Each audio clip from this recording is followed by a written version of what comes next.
If you've been to my channel before, you may have seen some of the videos from the last 3 years of fall canoe trips to the wilderness of northern Minnesota and Canada. Up until this year, we've always had an even number of paddlers, so we've used all tandem canoes.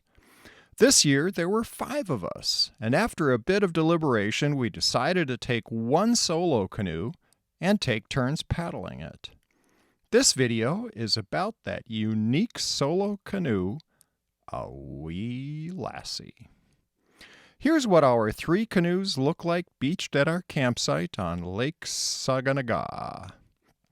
They are all skin-on-frame construction made at Urban Boat Builders in St. Paul, Minnesota. The shorter length of the solo canoe is apparent in this shot taken at our outfitters at the end of the Gunflint Trail. The tandem canoes weigh about double the solo canoe, about 40 pounds. The next morning, the outfitter, Tuscarora, provided a tow of our canoes to American Point, just adjacent to the Canadian border on Lake Saganaga. This route is shown in blue on the map. Between the first and last day, this cuts out pretty much an entire day of paddling, often into stiff headwinds. Our first destination was a primo campsite on the south side of an island in Esther Lake. A few days later, we moved to a very nice campsite in Lake Saganaga, where much of this video was filmed.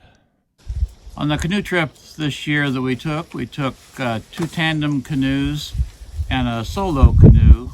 Solo canoe was called a Wee Lassie. It's designed after a 1880 design of a boat. The boat builder was famous in his era. His name was Henry Rushton. Rushton built a boat that was around 15 pounds, and it was between 10 and 12 feet long, which is what this model is captured after. This is a 13-foot version of it. And anyway, it was very lightweight. He made it out of very thin cedar, lap straight cedar. The Wee Lassie is kind of a classic design. I would say that 50% of the boat builders have something that they call a Wee Lassie that's a solo boat. All of them have slightly different variations of dimensions, but they're very similar in being lightweight solo boats, usually under 13 or 14 feet. So the weather finally took a turn for the better. This is Wednesday morning, I believe, Wednesday morning, and the wind finally broke. It's got pretty chilly last night, about 40 degrees, and we had a heavy fog this morning. It didn't clear up until after 10 o'clock, so got a little bit of a late start, maybe quarter after 10 or so. And a little patch of blue straight up ahead here. I'm kind of paddling towards that. And I'm actually on another lake this morning. I'm on Hanson Lake, which is the lake just to the south of Esther, where we are camped. And a very pretty lake, very quiet this morning here. And very calm. This is the kind of morning that paddlers dream of. No wind and a little overcast, so your eyeballs don't get fried from the reflection off the water. And cool, so that you don't overheat while you're paddling, but yet not cold. And the water is still surprisingly warm. It's actually warmer than the air this morning, I think. When I waded in to launch the canoe, it actually felt good. It felt warm on my feet. But I'm starting to paddle back. I'm actually headed north here towards the channel in between Esther and Hanson. And I came down, the feature on the right is actually an island in Hanson Lake.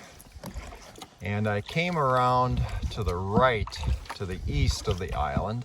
A couple campsites over there, nice area. And I'm kind of just circling the lake this morning, so I'm headed back on the left or west side of the island this morning. So just a spectacular morning here in the Boundary Waters. You wish they were all like this, but of course they aren't. There's mornings when it's cold, mornings when it's windy, mornings when it's rainy.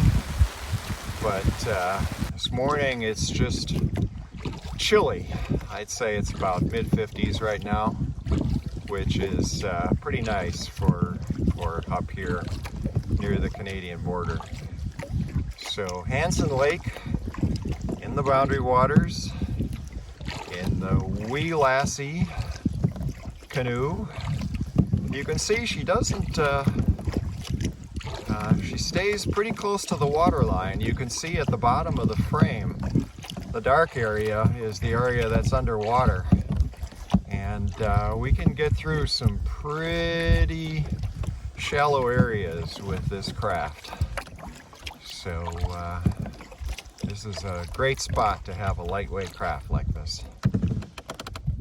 This boat weighs 22 pounds, and when you sit in it, sit on the floor or the floorboards, and you'd paddle it with a kayak paddle.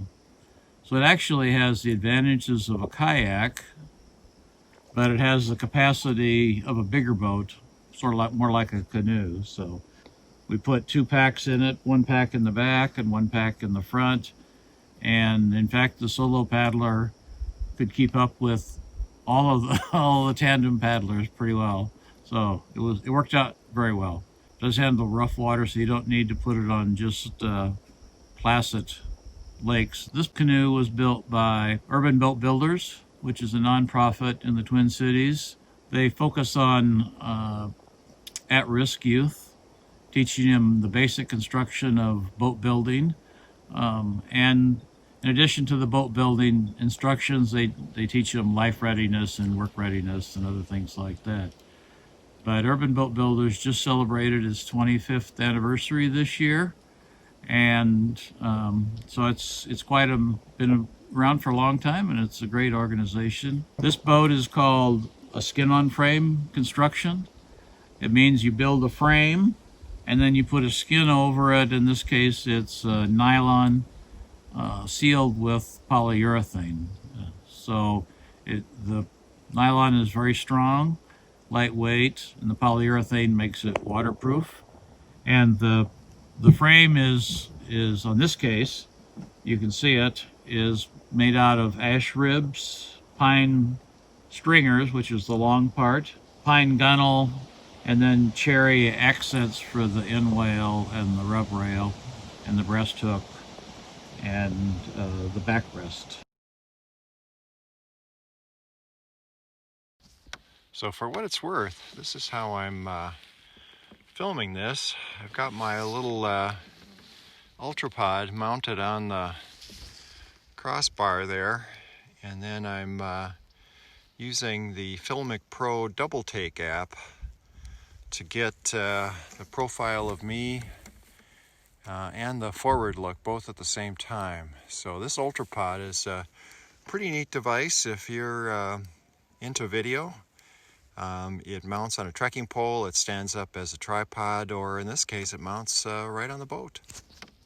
Thanks for watching my little video about the Wee Lassie canoe. I hope you learned something and enjoyed it. If you did, please click like or subscribe below, or leave me a comment. I try to reply to comments as quickly as possible, but like in the last 5 weeks here, I've been on a long road trip, and sometimes it takes me a while to respond. Appreciate it.